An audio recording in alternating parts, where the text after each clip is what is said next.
Vamos a tratar de agotar los dos temas, y si no, pues entre jueves. ¿Hoy tienen clase ustedes? Además de civil, licenciada. ¿sí tienen? Licenciada, sí. Licenciada. Sí, licenciada. De penal, ¿verdad? Sí. Sí, penal. Sí, es correcto. Híjole, entonces sí, todos estamos iguales. Bueno, entonces voy a aprovechar mi tiempo. El primer tema que vamos a ver es el nombre, o sea, la identificación de la persona. Espero que tengan sus guías y también que tengan su código civil, que es bien importante. Yo sé que se enojan, pero es lo importante para esta clase, muchachos. Entonces no se enojan.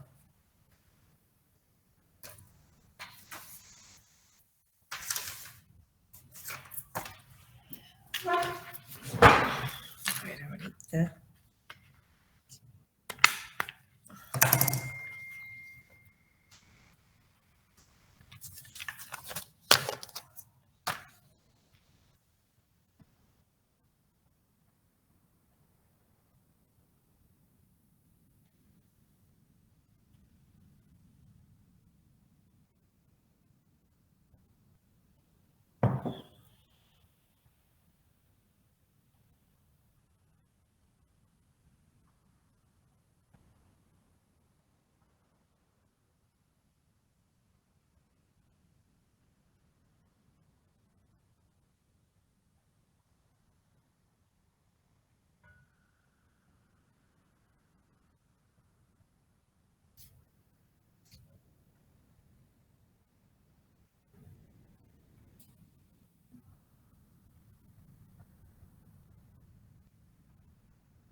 Ay, creo que ahí está. Bueno, vamos a iniciar entonces con el tema de la identificación de la persona. Esta es la guía conceptual número 15, la número 16 y 17 para el día de hoy.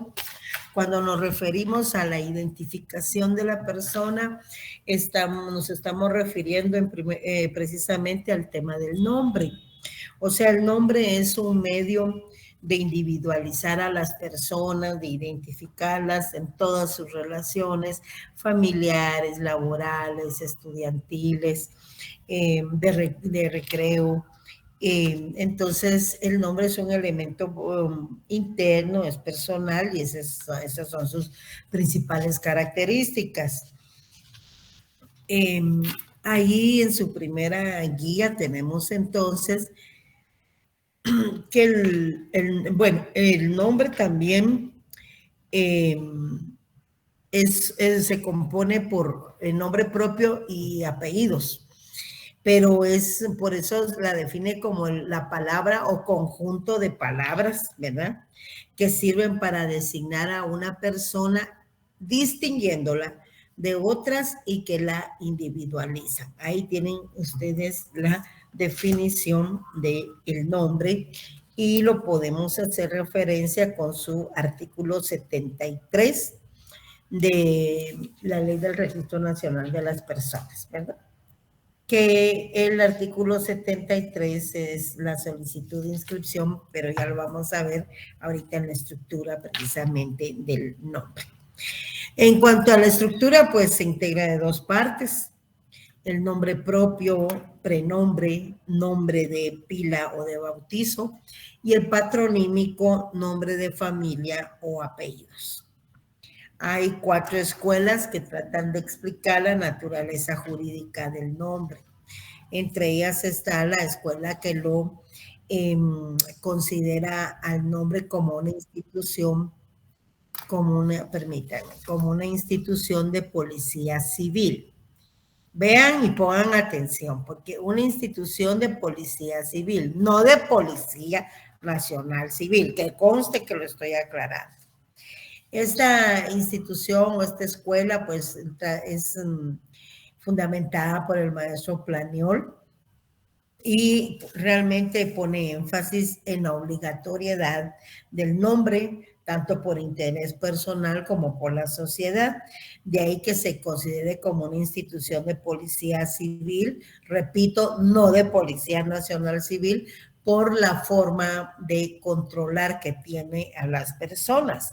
Es decir, ese control que ejerce el Estado a los habitantes de la República, ¿verdad? Entonces, por eso ahí tiene parte de fundamentación, trata de explicar esta escuela que se denomina escuela que considera el nombre como policía civil, ¿verdad? Precisamente por el control que hace el Estado de todos los habitantes de la República. De ahí, pues, la obligatoriedad que tenemos de inscribir el nacimiento de nuestros hijos, porque ya ven, no solo se les asigna un nombre, sino que la fecha de nacimiento, se indica hijo de quién es, y ya tenemos un código, ¿verdad? Luego, pues ya vemos que si al llegar a cumplir los 18 años, pues debemos de tener nuestro documento de identificación, otra forma de control.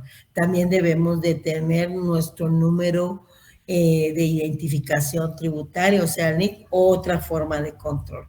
Tenemos que actualizar, vean, precisamente ahorita está la actualización de datos en el registro de ciudadanos por los acontecimientos que se acercan, que son las elecciones nacionales, ¿verdad? Bueno, ¿qué hace el Estado? Entonces, organizar, programar a sus órganos de control para que lleve entonces el mismo de todos sus habitantes. Luego tenemos que hay otra escuela que considera el nombre como un derecho de propiedad, porque ellos se basan en cuanto a que el nombre es tuyo, es mío, por ejemplo, ¿verdad? Entonces le pertenece a una persona, tu nombre, mi nombre, ¿verdad? Pero en sentido jurídico tenemos que precisamente una de las características del nombre es que no tiene una estimación pecuniaria, no tiene un valor económico, por lo tanto es inalienable, es decir, no lo podemos transmitir. No van a transmitir su nombre por medio de un testamento o de una donación, no lo pueden vender, ¿verdad? Porque no tiene un precio económicamente hablando, entonces es inembargable, es indivisible, es único, porque el nombre ya vimos se integra de dos partes, ¿verdad? El nombre propio, que también se conoce como prenombre, nombre de pila o de bautizo, y el patronímico, que son los apellidos o nombre de familia. Entonces, es una escuela que no aplica puramente para el tema de el nombre. Luego tenemos al nombre como un atributo de la persona. Y este es considerado así porque lo admite y reconoce sus cualidades y características personales. ¿Se recuerdan cuando vemos los atributos de la persona, verdad? El nombre es uno de ellos. Pero puede ser que exista un momento en que las personas solo tengan, por ejemplo, apellidos y no nombres. Nombre propio, especialmente en los casos de aquellos niños que han sido abandonados, ¿verdad? Y entonces será la institución quien les va a asignar un nombre y va a dar el reconocimiento, y etcétera. Ya vamos a leer nuestro artículo 4 del Código Civil. Y luego también hay una escuela que considera el nombre como un derecho de familia. Aquí en lo que hacen énfasis es en la afiliación, porque ellos sostienen que la afiliación es determinante para el uso exclusivo del nombre. Pero el nombre que tal como vemos no siempre está ligado a una situación de filiación, ¿verdad? No es determinante. Por ejemplo, ¿cuántos aquí? Bueno, aquí sí no miro, pero vamos a ver. Permítame.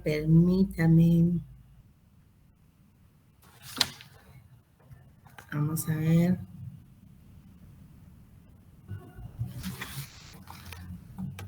Por ejemplo, no sé por qué no baja. Aquí, ¿cuántos aquí habrán de apellido Morales? Por ejemplo, yo me voy a poner de ejemplo. El hecho de que tengan mi primer apellido Morales o el Chau inclusive, no significa que haya una relación de filiación entre nosotros, es decir, que seamos parientes, no. Entonces, por eso tampoco es una escuela que explique en 100% la naturaleza jurídica del nombre. Y por eso es que existe entonces una posición ecléctica en cuanto a la naturaleza jurídica del nombre, ¿verdad? Es cierto, lo utiliza el Estado como una forma de control de los habitantes. Es cierto en parte que es tu nombre, es mi nombre, pero ojo, no tiene un valor económico, es un atributo de la persona porque distingue sus cualidades y también es un derecho de familia en el caso de la afiliación, pero no necesariamente la afiliación tiene que ser determinante para tener un nombre. A la par, entonces, tienen las características del mismo. Es oponible contra todo el mundo, significa la oponibilidad erga omnes, que está ahí, que es oponible contra todos. Es irrenunciable. No olviden que es un atributo de la persona, entonces no podemos renunciar a tener un nombre porque nos tienen que identificar. Es imprescriptible, el nombre no se pierde por el transcurso del tiempo. Es inalienable. Solo quiero ver una cuestión aquí. Así es, inalienable, inembargable. Inalienable ya vimos que es precisamente porque no tiene un valor económico, entonces no se puede transmitir, eso es lo que nos está diciendo. Es indivisible, no puedes tener apellidos sino tener nombre, ¿verdad? O tu nombre tiene que tener nombre propio y apellidos, o apellido. Ya vamos a ver qué sucede cuando la persona tiene solo un apellido porque no fue reconocida por el padre. Y por último, tenemos también que no tiene una estimación pecuniaria, es decir, un precio económico. No, ¿verdad? ¿Cuánto vale tu nombre? ¿Cuánto vale mi nombre? No tiene un valor económico. Por eso, repito, no se puede transmitir, no se puede embargar, ¿verdad? Es inalienable porque no se puede transmitir. Luego tenemos que el nombre pues se compone, ya vimos, de nombre propio y de patronímicos y apellidos. Pero ¿cómo se integra? ¿Cómo se integra? ¿Cómo se hace el reconocimiento? A ver quién me lo quiere leer, por ejemplo, el artículo 4 del Código Civil. Gerardo Guzmán. Sí, licenciada. Artículo 4. Identificación de la persona. La persona individual se identifica con el nombre, con el que se inscriba su nacimiento en el registro civil, el que se compone del nombre propio y del apellido de sus padres casados o de sus padres no casados que lo hubieren reconocido. Los hijos de la madre soltera serán inscritos con los apellidos de esta. ¿Continúo? Sí, por favor. Ah, de acuerdo. Los hijos de padres desconocidos serán inscritos con el nombre que le da persona o institución que los inscriba. En Que el les dé caso, la persona que los inscribe. perdón, En el caso, en el caso de los menores ya inscritos en el registro civil con un solo apellido, la madre o quien ejerza la patria potestad podrá acudir nuevamente a dicho registro a ampliar la inscripción correspondiente para inscribir los dos apellidos. ok, bueno.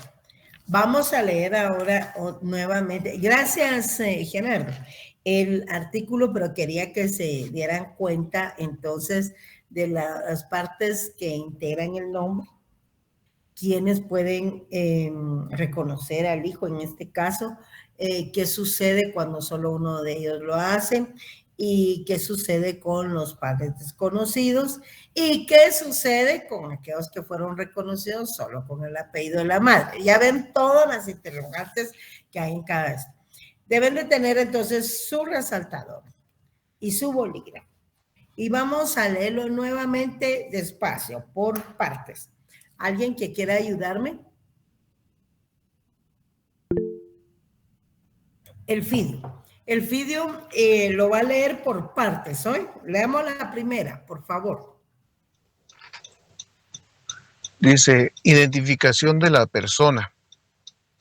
La persona individual se identifica con el nombre con que se inscriba su nacimiento en el registro civil, el que se compone del nombre propio y del apellido de sus padres, casados o de sus padres no casados, que lo hubieran reconocido. Hagamos un alto ahí, Elfidio, por favor. Bueno, por favor. Vean pues, en esa parte, nos está diciendo que la persona individual se identifica ¿con qué? Con el nombre. Con el que escriba su nacimiento. Exacto, con el nombre que se inscriba en el registro civil. Ahora, Renan, que el nombre se compone de dos elementos. ¿De cuáles? Nombre propio y Apellido de sus padres o de sus padres no casados. Exactamente, casados o no casados, pero que lo hubieran reconocido, ¿verdad?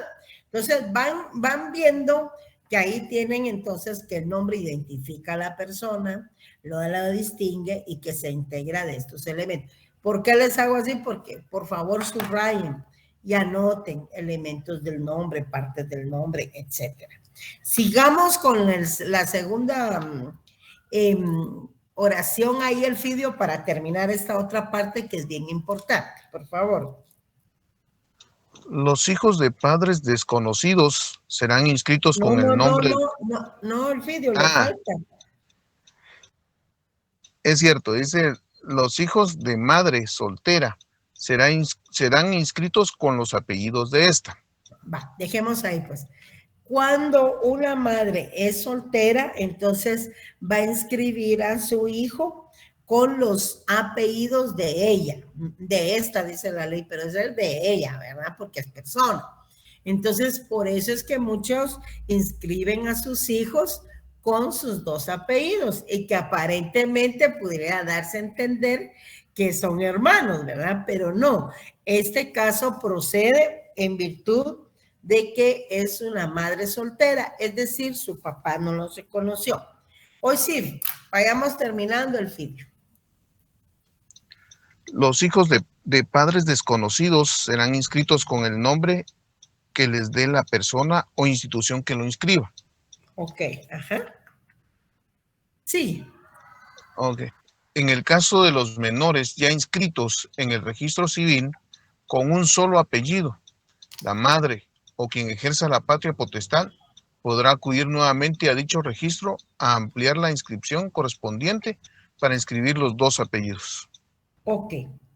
A este artículo que acabamos de leer 2 veces, ¿verdad? Hay que hacerle una anotación del artículo 73 de la Ley del Registro Nacional de las Personas, que ahorita se los voy a leer yo. Gracias, Elfidio, muy amable. Y gracias al otro compañero que se me olvidó el nombre. Vean. Con gusto, licenciada. Muchas gracias. Vean ese artículo 73 de la ley del RENAP, del Registro Nacional de las Personas. Dice solicitud de inscripción. La solicitud de inscripción de nacimiento de menores de edad deberá efectuarse por ambos padres, en un caso normal, ¿verdad? A falta de uno de ellos o tratándose de madre soltera, la inscripción se efectuará por este. En caso de orfandad, desconocimiento de los padres o abandono, la inscripción de nacimiento la podrán solicitar los ascendientes del menor, sus hermanos mayores de edad o el Procurador General de la Nación. Ya sabemos por qué dice Procurador General de la Nación.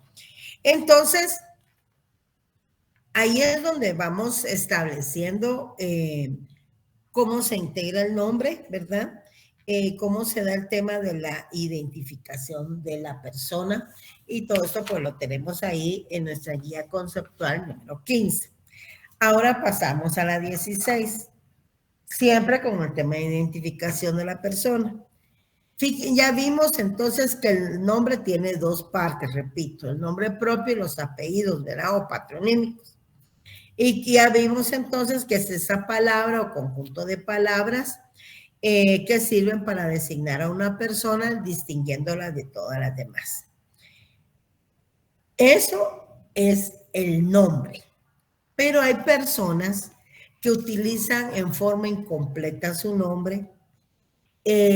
También usan nombre diferente al que consta en su partida de nacimiento, ¿verdad? Es decir, usan un nombre ficticio, un nombre falso. Generalmente esos nombres falsos son utilizados por artistas, hombres de letras y también deportistas. Por ahí hay un famoso deportista que le dicen la Pulga, ¿verdad? La Pulga es un seudónimo. Entonces, ¿qué sucede en este caso? Cuando la autodenominación del nombre es distinta del nombre verdadero que aparece allá en su inscripción, que aparece en su inscripción de nacimiento, entonces es un nombre especial, creado y popularizado por impulso de la propia persona. Es un nombre ficticio y, como les digo, es utilizado por artistas, por hombres de letras, por deportistas. En conclusión, es un falso nombre, pero la misma persona es quien lo elige. Ahora bien, a eso se le llama seudónimo, ¿ya? La misma persona elige utilizar constante y públicamente un nombre diferente al que consta en su partida de nacimiento. O lo usa incompleto, o lo usa indiferente, o lo usa diferente, ya lo vamos a ver. Entonces, repito, ahí tenemos al seudónimo. Ahora, cuando las personas le imponen, a terceras personas le imponen un nombre diferente también, es decir, es impuesto por terceros atendiendo a las características personales del ente, entonces eso se conoce como apodo, como mote o como alias, ¿verdad? Pero es una tercera persona quien lo impone. Ahí viene la vieja, por ejemplo, que acostumbramos a decir. Entonces es impuesto por otra persona. No es que la misma persona lo haya elegido, ¿verdad? Voluntariamente y que le agrade. Ahí viene el negro, por ejemplo, ¿verdad? O que lo haga el negro, por ejemplo. O que lo haga ese panzón, o que lo haga ese gordo, etcétera. Entonces esos son impuestos por terceros. Impuestos por terceros, ¿verdad? Entonces, es diferente a el nombre falso que una persona elige por sí misma utilizar. Pensemos, yo ya les di varios ejemplos de sobrenombres, apodo, alias. La China es uno, por ejemplo. Pensemos ahora en ejemplos de seudónimos, vamos a ver.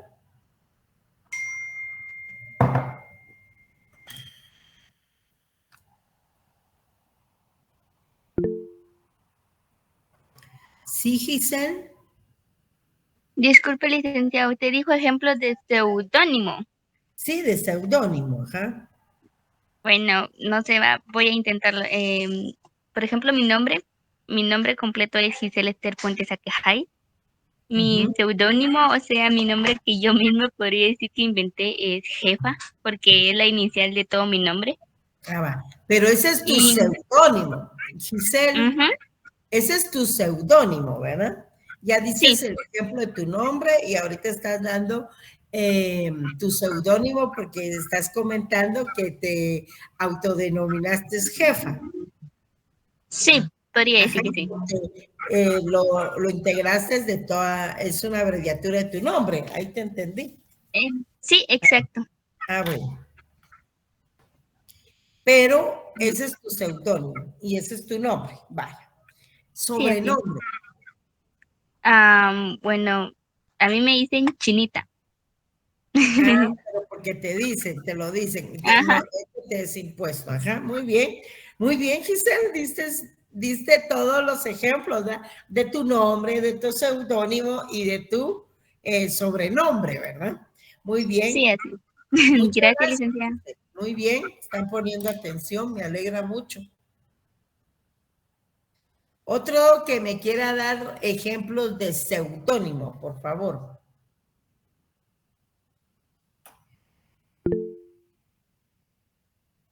José Esteban, hable, por favor. Hay un actor de películas que se llama Dwayne Johnson y su seudónimo es La Roca, Dwayne La Roca Johnson. Ok, ¿su seudónimo o su sobrenombre? Él lo utiliza para todo, entonces él lo está aceptando como su seudónimo. Como su seudónimo, muy bien. Diego Augusto García. Así como Pelé, licenciada, porque Pelé se llamaba Edson Arantes do Nascimento, pero él era más conocido, incluso él se dio a conocer como Pelé. Ese es seudónimo. Ajá, muy bien, Diego. Delmi. Buenas tardes, licenciada. Buenas tardes. Pues sería ejemplo mi nombre, Aleli, pero la mayoría de las personas siempre me ponen la tilde en la Y y no sé por qué me dicen Aleli. Entonces le digo, no, mejor dígame Ale. Entonces, vaya, está bien Ale. Yo peleo mi Y. Y pues Sí, ese pues, sería mi seudónimo. tu seudónimo, muy bien. Gracias, Delmi. María Rebeca. Otro podría ser un cantante de reggaetón, es Daddy Yankee. Él mismo se colocó ese nombre, ya que su nombre original es Ramón Luis Ayala. Muy bien. Maylin. Buenas tardes, licenciada. Sí, le voy a dar mi ejemplo de seudónimo. Mi nombre es Miley, pero mi seudónimo sería Mike. Se cortaría mi nombre. Muy bien, muy bien. Bueno, me alegra mucho porque hoy sí están chispas ahí entendiendo lo que les estaba explicando. Claro que sin mucho llegaremos a unos 10 participantes, ¿verdad? Y hay 141 conectados. ¿Sí? Pero yo ya hice mi comentario, ahora no va a estar claro. También tenemos, digamos, de mi época, tenemos al famoso Cantinflas, ¿verdad? Su nombre era Mario Moreno. También tenemos el potrillo. ¿El potrillo cómo se llama? Alejandro Fernández. Alejandro Fernández. Así es, así es. Entonces lo que debemos de tener claro es que nombre es el vocablo o conjunto de palabras con el cual fuimos inscritos en el registro civil, ¿verdad? El seudónimo es el nombre falso que nosotros mismos elegimos y nos autodenominamos. Y el sobrenombre es un nombre, pero que es impuesto por terceros y que básicamente se fundamenta en las características personales de un ente. Ahí vamos. Ahora bien, ¿pueden las personas cambiarse el nombre? Sí. Sí. ¿Qué necesitará una persona para cambiarse el nombre? Autorización judicial. Exacto. O notarial, porque se puede tramitar en las dos vías. Ok. Vamos a leer ahora el artículo 5. El artículo 5 para el tema de cuando una persona utiliza nombres diferentes al que consta en su inscripción, ¿verdad? Entonces, para eso hay una solución, y para cambiarse el nombre, es decir, optar por un nombre diferente, hay otra solución. Quiero que leamos despacio el artículo 5, por favor, despacio. ¿Quién me ayuda? Jennifer, empezamos. Artículo 5. El que constate y públicamente use nombre propio o apellido distinto del que consta en su partida de nacimiento, o use incompleto su nombre, u omita alguno de los apellidos que le corresponden, puede establecer su identificación por medio de declaración jurada hecha en escritura pública por la misma persona si fuere mayor de edad, o por sus padres que ejercieren la patria potestad. También podrá hacerse por cualquiera que tenga interés en la identificación conforme al procedimiento establecido por el Código Procesal Civil y Mercantil. Ok, bueno. Leámoslo otra vez. Gracias, Jennifer. Gracias, Jennifer. Vean, pues. Nada, licenciada. Muy bien. Vean lo que dice el 5 y por favor van subrayando. El que constante y públicamente. Vean que solicita 2 requisitos. Ser constante y en forma pública. No olvidemos que el nombre es oponible contra todo el mundo. Entonces, use nombre propio o apellido distinto del que consta en su partida de nacimiento. Es decir, cuando se inscribió. Entonces, use nombre propio o apellido distinto. Use incompleto su nombre, otro supuesto jurídico. U omita alguno de los apellidos que le corresponden, otro supuesto jurídico, ¿verdad? Que diga, por ejemplo, Marisol Cheu. Estoy omitiendo el Morales. Entonces tengo que optar por una solución de estas. Marisol y María Soledad, por ejemplo. Entonces, hecha en escritura pública por la misma persona. U omita alguno de los apellidos que le corresponden. Puede establecer que su identificación, vayan subrayando, por medio de declaración jurada hecha en escritura pública. Las escrituras públicas son los instrumentos públicos que pueden ser autorizados única y exclusivamente por los notarios en ejercicio. Y esta se puede realizar por la misma persona si fuere mayor de edad o por sus padres que ejercieren la patria potestad, obviamente si eres menor de edad. También podrá hacerse por cualquiera que tenga interés en la identificación, como lo he dispuesto conforme al procedimiento establecido en el Código Procesal Civil y Mercantil, que es lo que se conoce también como identificación de tercero. Entonces, vea, si estamos utilizando un nombre diferente al que consta en tu partida de nacimiento, un apellido lo estás omitiendo. Permítanme esto. Ay, un nombre diferente, estás omitiendo uno de los apellidos. Entonces, ¿qué solución nos da la legislación? Que establezcamos ¿qué? ¿Qué solución nos da la legislación para esos casos? Establecer por medio de una declaración jurada. Excelente. Establecer su identificación por medio de una declaración jurada, y esa declaración jurada se hace en escritura pública, es decir, ante notario, ¿verdad? Luego leamos la segunda parte. Vean esto. La presencia o ausencia de tilde en un nombre no lo hace distinto. María, yo veo María Soledad, María con tilde o María sin tilde, ¿tendré que hacerme una identificación de persona o un cambio de nombre? ¿Qué piensan? No. No. ¿Por qué? ¿Quién dijo no? Ay. ¿Quién dijo no? Fui yo, licenciada. Lea usted, Elfidio, por favor, la última parte de ese artículo 5. Dice, la presencia o ausencia de tilde en un nombre no lo hace distinto y por lo tanto no implica la necesidad de establecer identificación, otorgar cambio de nombre o realizar trámite, corrección o modificación alguna. Exacto, por una tilde. Por una tilde, entonces no es necesario establecer identificación de persona, realizar un cambio de nombre o bien alguna corrección, ¿verdad? De alguna naturaleza. Entonces, quedamos claro ahí que lo que debe de hacerse es una identificación de persona. Aquí está fundamentado en el Código Civil y también en el Código Procesal Civil y Mercantil en los artículos del 440. Ahora bien, el cambio de nombre es que Jennifer, por aquí hay una Jennifer Yesenia López Peña. Ahí está Jennifer López. ¿Verdad, Yesenia? Jennifer López. Ay, ¿verdad que te llamas Jennifer López? Ok.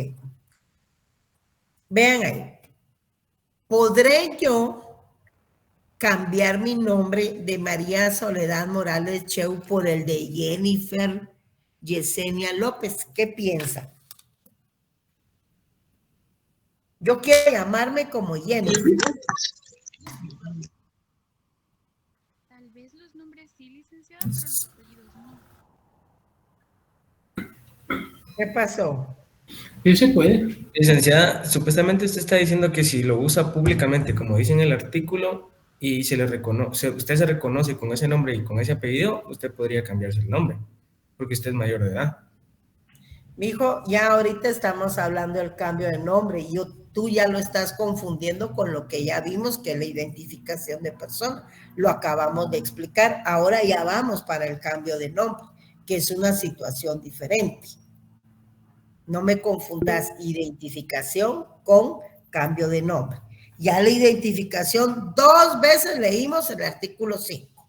Ya les voy. Ahora ya estamos en el cambio de nombre que está regulado en el artículo 6. Ahí les dije, cuando se realiza un cambio de nombre es porque queremos llamarnos diferente, en forma diferente al nombre con el cual fuimos inscritos. O sea, queremos optar por otro nombre. Ahí sí es el cambio de nombre.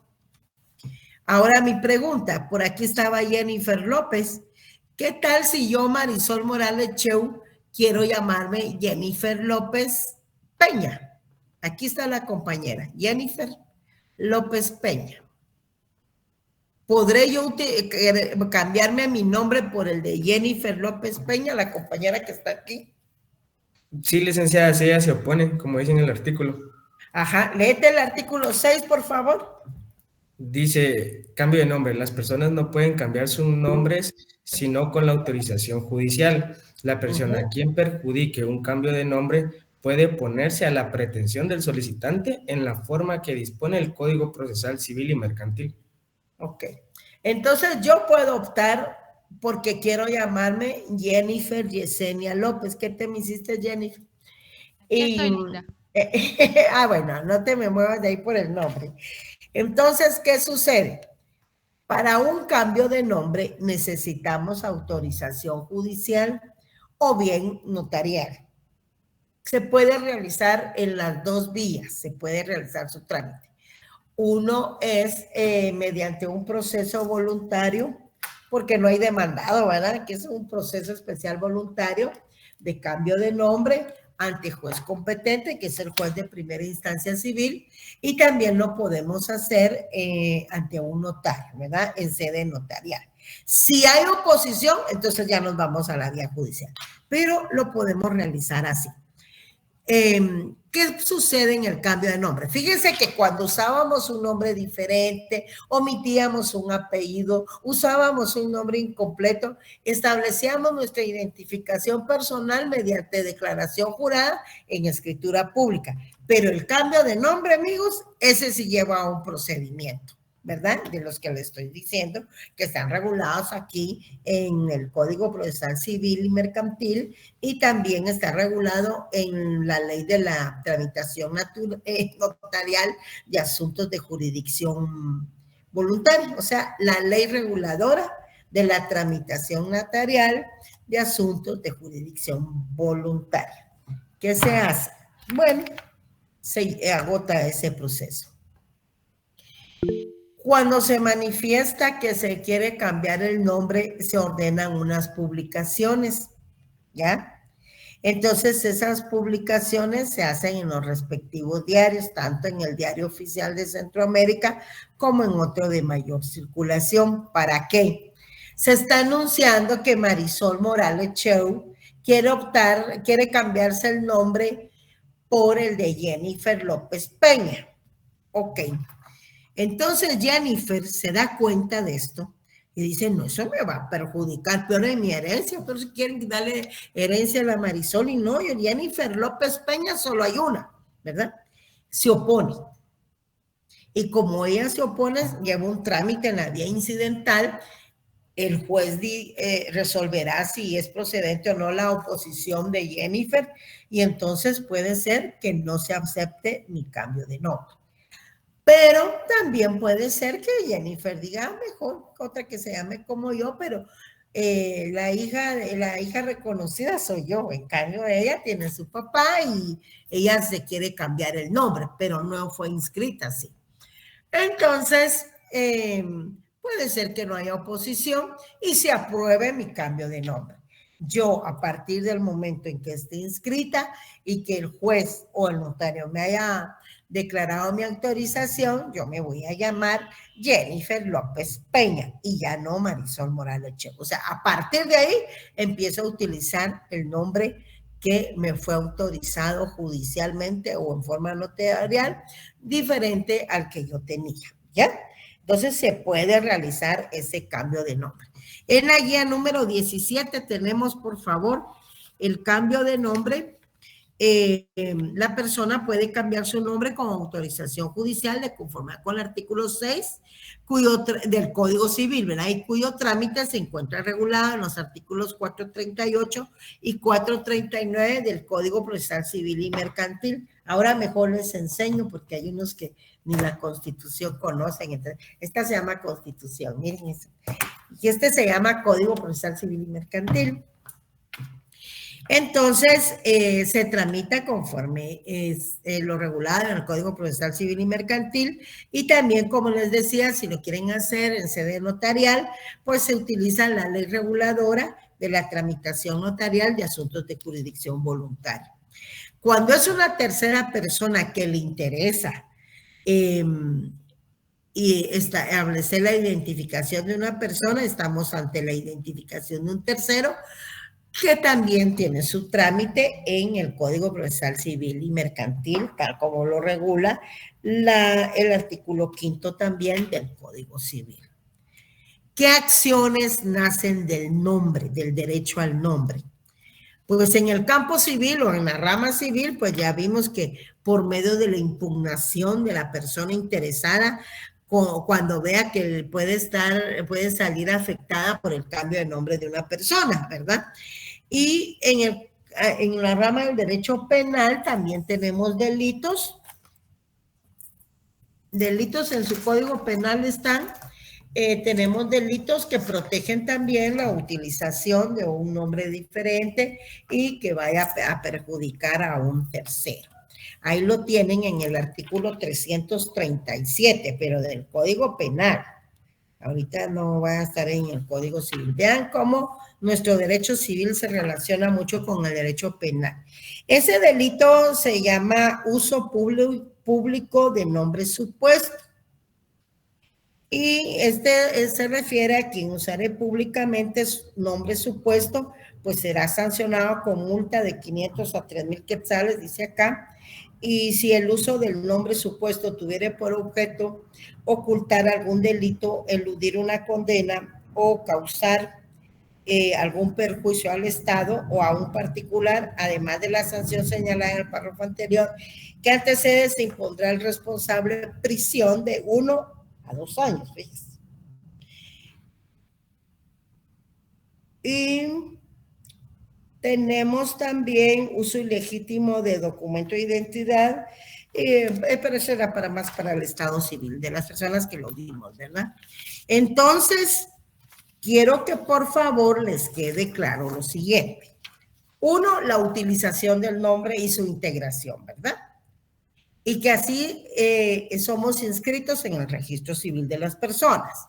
2, que podemos utilizar nombres diferentes a los que constan en nuestra partida de nacimiento en la partida. Ahí se recuerda que la partida está allá en el registro, no es lo que nos extienden. Eso se llama certificación. Ya lo vimos cuando explicamos el tema del estado civil de las personas. 2, no deben de olvidar la forma en que está estructurado el nombre, ¿verdad? Nombre propio y apellidos o nombre patronímico, ¿verdad?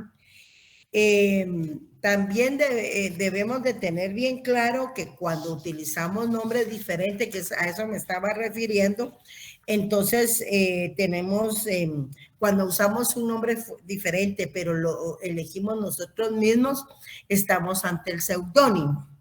Y cuando el nombre es diferente también al nombre propio, pero es impuesto por terceras personas de acuerdo a alguna característica o defecto personal, entonces ahí estamos ante el apodo, sobrenombre o mote. Para legalizar la utilización de un nombre diferente al que consta en nuestra partida de nacimiento, pues está la identificación de persona, ¿verdad? La identificación de persona que ya vimos se realiza con una declaración jurada que se realiza en escritura pública, y ya vimos que las escrituras públicas solo son autorizadas por los notarios. Que el cambio de nombre puede ser en la vía judicial o en la vía extrajudicial, ¿verdad? Que el nombre se protege tanto en el campo civil como en el área del derecho penal, y todo lo relacionado con el nombre, sus modificaciones, ¿verdad? Sus modificaciones, es decir, su cambio, su identificación de persona, debe ser inscrito en el Registro Nacional de las Personas de acuerdo al artículo 70. Vamos con el artículo 70, pero de la Ley del RENAM. En el artículo 70 de la Ley del Registro Nacional de las Personas, literal G, encontramos que se inscriben en el registro civil de las personas los cambios de nombre o las identificaciones de personas. Bien, ahí lo tienen en su guía también, no hay ningún problema por el momento. Entonces, ¿hay alguna duda, compañeros? No, licenciada. ¿No? Pasamos No, licenciada. José Esteban, pasamos al siguiente tema entonces. José Esteban. A la hora de quererse cambiar el nombre también se pueden cambiar los apellidos. Sí, porque es parte del nombre, y no vimos pues que el nombre se compone de nombre propio y de nombre patronímico. Sí, pero mi pregunta sería entonces, se puede cambiar de apellidos, pero lo que vale es los apellidos con los que fueron inscritos. No, mijo, y no por eso vas a agotar el trámite, ya sea en la vía judicial o en la extrajudicial, pues. Vimos también que para cambiar el nombre se necesita autorización. Si tú logras la autorización, igual tiene efecto legal, entonces no tendría razón de que exista un procedimiento como tal, ¿ya? Está bien, muchas gracias. Bueno, entonces... Licenciada, disculpe. ¿Sí? Yo tendría una duda. A las personas que se les da nombre en los orfanatos o las entidades que los acogen, ¿también les dan apellido? Sí. Únicamente. No, les dan nombre y apellido porque tienen que tener su identificación, ¿verdad? Es lo que ellos elijan. Así como lo leímos en la ley, en la propia ley nos indica que los hijos de padres desconocidos serán inscritos con el nombre que les dé la persona o institución que los inscriba. Ahí lo leímos. Ok, gracias. Bueno, empezamos entonces con el tema de... ¿Qué tema nos toca? El domicilio. Vamos a ver hasta dónde llegamos. ¿Les parece? Aquí en el domicilio debo tener otras leyes. Ya las tengo aquí. Bueno.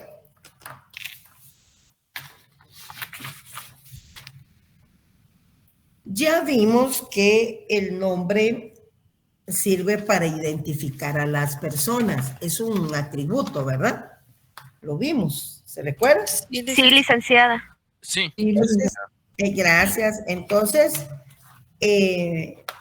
cuando vimos los atributos, vimos que son las cualidades que identifican a una persona, la ubican.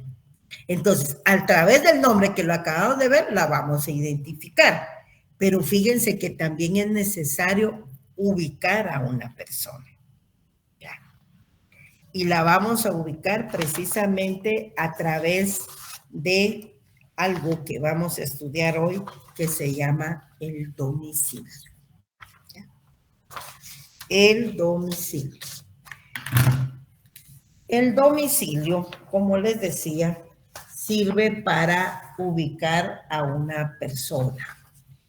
Esa persona hay que ubicarla porque de ahí va a depender el lugar para cumplir con sus derechos y ejercer sus derechos, miren pues, y cumplir con sus obligaciones, ¿ya? Es que como estoy aquí, pasa y pasa a las hojas, pero ya ni entiendo qué estoy diciendo. Bueno, tengamos pues.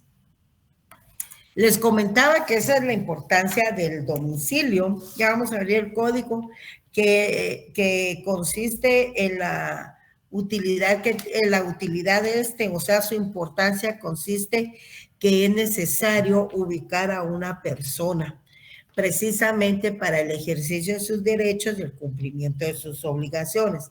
Por ejemplo, si alguien va a ser demandado, hay que establecer el domicilio de esa persona. El domicilio es una sede legal y jurídica de una persona.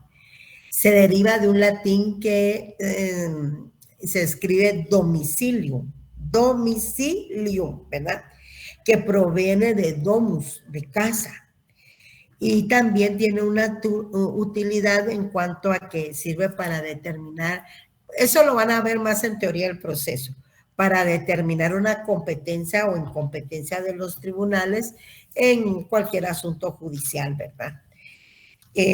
También sirve para fijar con certeza el lugar en donde se han de exigir o cumplir las obligaciones, principalmente.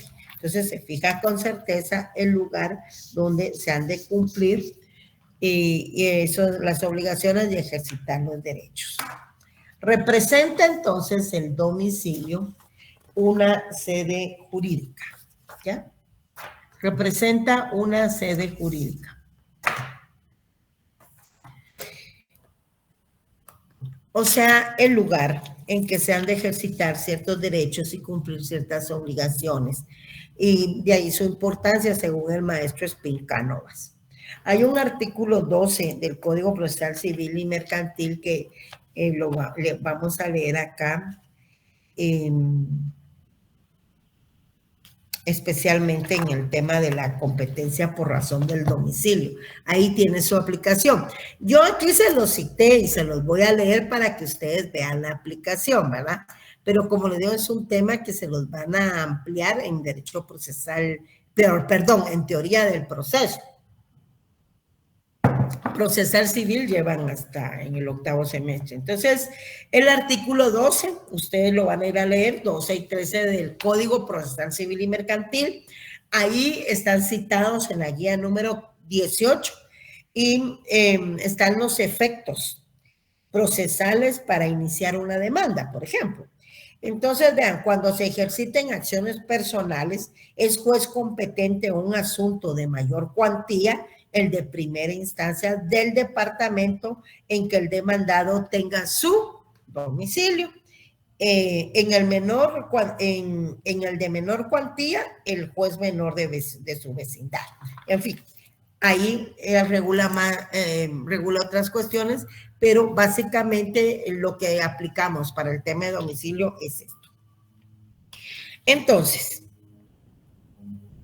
por ejemplo, en el artículo 61, siempre del Código Procesal Civil y Mercantil, tenemos que uno de los requisitos con los cuales debe de cumplir el escrito inicial de demanda, por ejemplo, porque hay de contestación de la demanda también, ¿verdad? Hay escrito inicial, por ejemplo, si van a solicitar un cambio de nombre.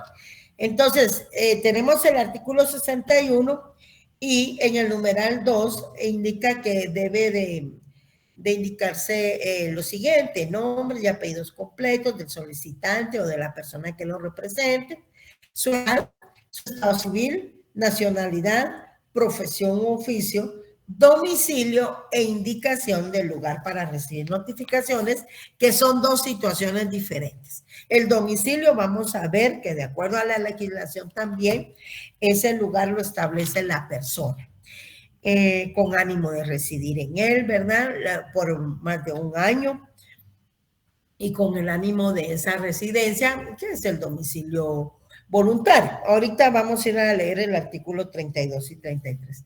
Pero lugar para recibir notificaciones ya se refiere al lugar que el abogado, en su caso, va a indicar para que le notifiquen. Es decir, en su oficina profesional y actualmente, pues, a través del casillero electrónico. Veamos entonces, por favor, ese artículo 32 del Código Civil. A partir del 32 al 41. Esos artículos son los que se refieren al domicilio. Pues bien, resulta que el domicilio tiene 3 elementos. Un espacial, que consiste en la residencia, el lugar concreto en donde una persona reside, es decir, cuando una persona reside en determinado lugar.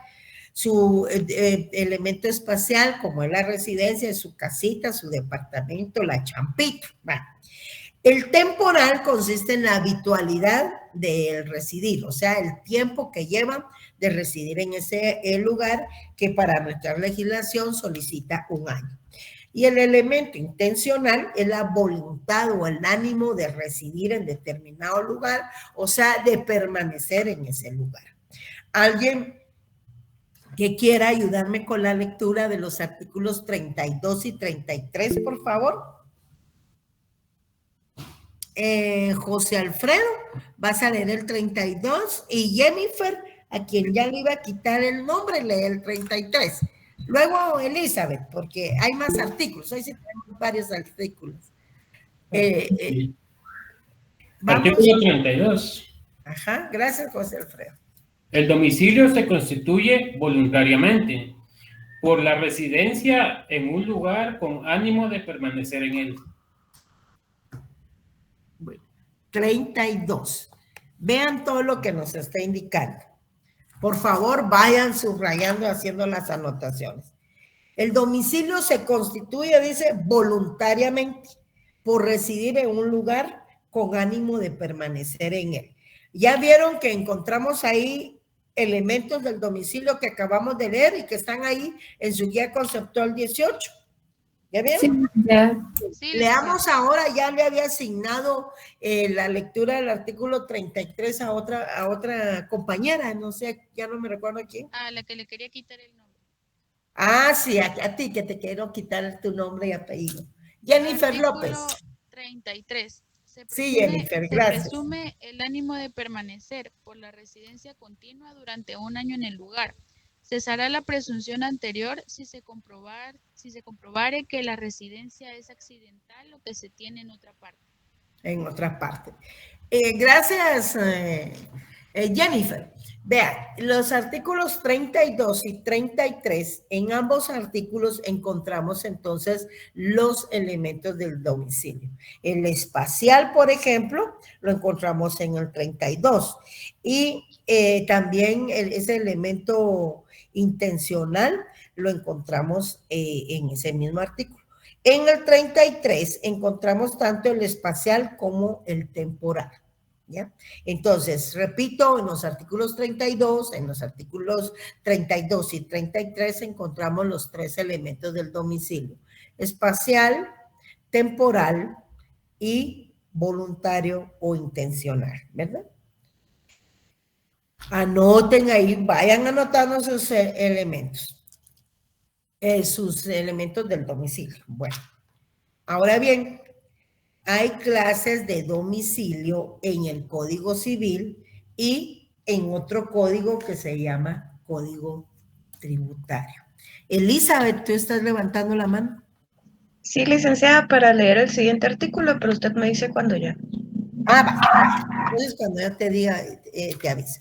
Bueno, entonces, ahora vamos a conocer otro código que se llama Código Tributario. Mire, o sea, sí existe, ¿verdad? No me van a pedir el nombre del autor del libro. En el Código Civil encontramos las siguientes clases de domicilio. El voluntario, que acabamos de leer en el 32 y 33. Un domicilio legal, necesario o derivado. Los vamos a ir leyendo. Aquí solo está enumerada la lista. Por eso solo tenemos la lista, solo están enumerados. Deja de reírte. Un domicilio especial, electivo, contractual. Ya los voy a explicar. Hay un domicilio múltiple y hay un domicilio de la persona jurídica. En el Código Civil, repito, porque acá, que se los presento, miren, se llama Código, ¿qué? Tributario. En el Código Tributario vamos a encontrar el domicilio fiscal y el domicilio fiscal de las personas individuales y el domicilio fiscal para las personas colectivas, ¿verdad? Entonces, compañeros, repito, las personas deben tener un domicilio, ¿verdad? Porque hay personas que no tienen una residencia establecida fija. Entonces, también tenemos, ahí vamos a encontrar el domicilio múltiple, por ejemplo.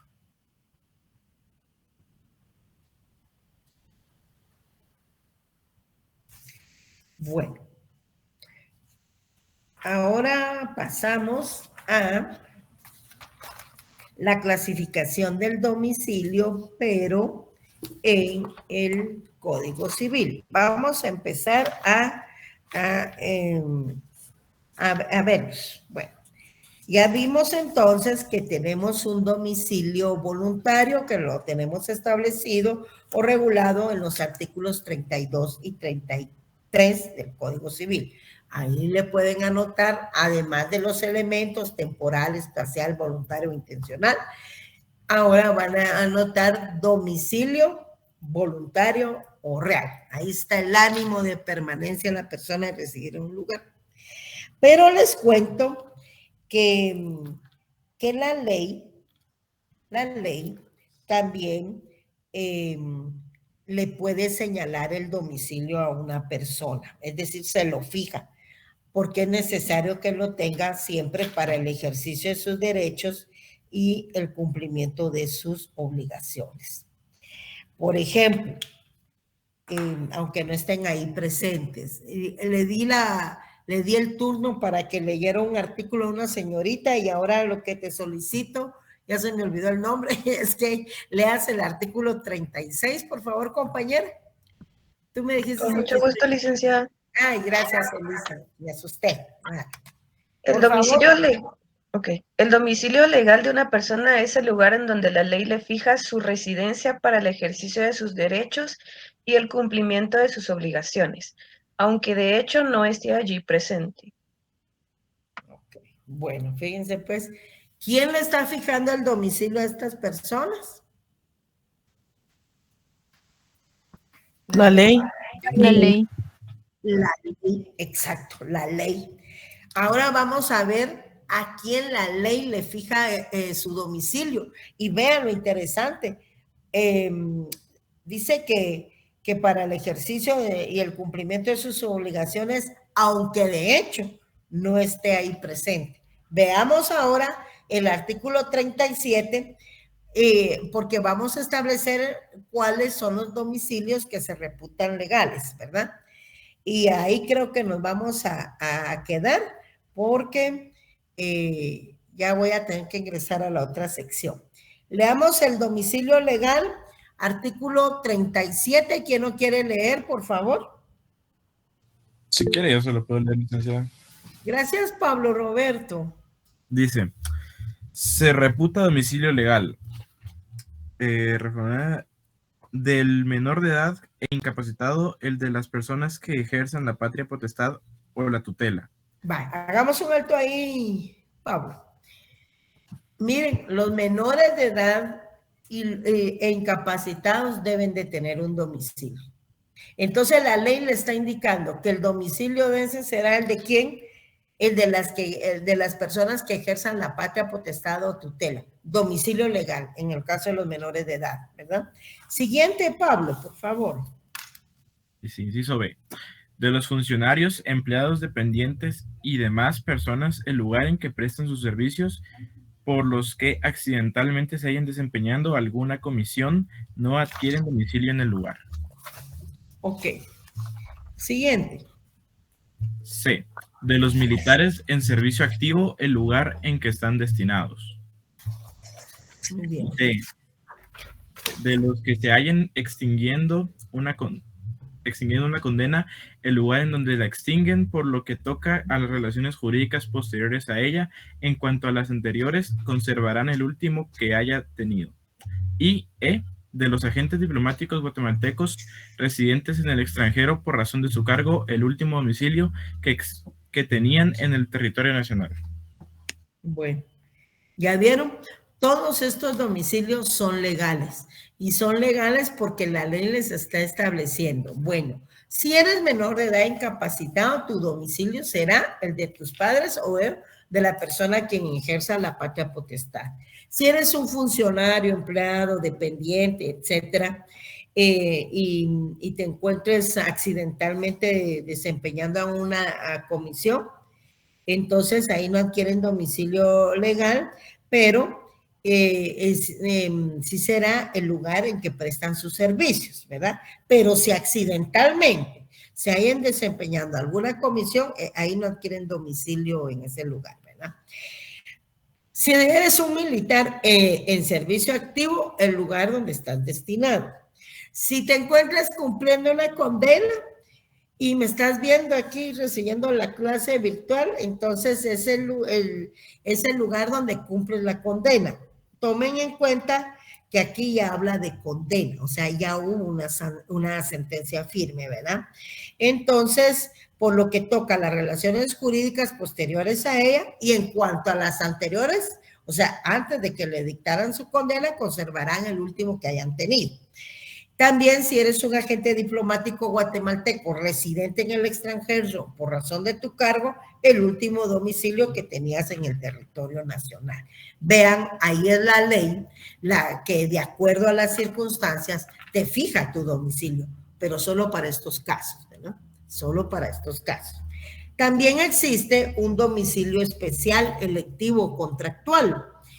Este domicilio lo encontramos regulado en el artículo 40 del Código Civil. Y alguien que quiera leerlo, por favor. Sí, Jennifer. A la que le quería robar el nombre. Vamos, Jennifer, por favor. Artículo 40. Las personas en sus contratos pueden designar un domicilio especial para el cumplimiento de las obligaciones que estos originen. Ok. Fíjense que este artículo, ahí le ponen domicilio contractual. Este domicilio se llama especial, contractual o electivo. ¿Por qué? Las partes deciden celebrar un contrato y para el cumplimiento de ese contrato señalan de común acuerdo un domicilio, lo establecen. Pero ese domicilio es única y exclusivamente para el cumplimiento del contrato que están celebrando. Un contrato de arrendamiento, un contrato de mutuo, por ejemplo. Entonces, fijan el domicilio para la ejecución de sus obligaciones provenientes de ese contrato, solamente. Por eso se llama electivo, porque lo eligen las personas de común acuerdo. Y también se llama especial o porque se deriva de ese contrato y la especialidad radica en que es única y exclusivamente para el cumplimiento de esa obligación. Vamos a dejar ahí con esta guía y el jueves terminamos el resto, ¿de acuerdo? Y seguimos con la clasificación del domicilio, tanto en el Código Civil como en el Código Tributario.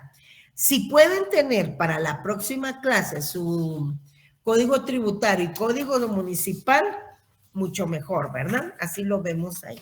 Muchísimas gracias, que tengan una buena tarde, nos vemos jueves. Feliz tarde. Recuerden que me quedé en el domicilio contractual. Me quedé Sí, en el número 19.